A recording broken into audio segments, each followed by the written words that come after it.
பிள்ளைகளை எல்லாம் எப்படி இருக்கீங்க? அம்மா வந்து காலையிலேயே தயிர் போட்டு தயிர் சோறு ஆக்கிட்டேன். வெயில் நல்லா அப்படி தான் செஞ்சு ஆகணும் பிள்ளைங்களுக்கு. இவருங்க உருளைக்கிழங்க உப்பு 2 கல் போட்டு வேக வச்சு எடுத்துக்கிட்டு அப்புறம் கருவேப்பிலை, மல்லிகீரை, பெருங்காயம், கொஞ்சம் பூண்டு உரித்து போட்டு நல்லா வதக்கி அப்புறம் அந்த வேக வச்ச உருளைக்கிழங்கை போட்டு கொஞ்சம் மிளகாத்தூளை போட்டு நல்லா பறிச்சிருக்கேன் பாருங்கள். எப்போவுமே உருளைக்கிழங்க வேக வச்சு 2 கல் உப்பு போட்டு வேக வச்சு அப்புறமா வருங்க, அது ஒரு தனி டேஸ்ட்டாக இருக்கும் பாருங்கள். பெருங்காயெல்லாம் போட்டு எவ்வளோ சூப்பராக இருக்குது பாருங்கள்.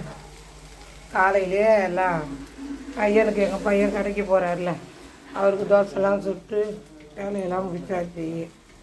எல்லோரும் லைக் பண்ணுங்கள், ஷேர் பண்ணுங்கள், கமெண்ட் பண்ணுங்கள். கோழிலாம் குடுக்கில் இருக்குது.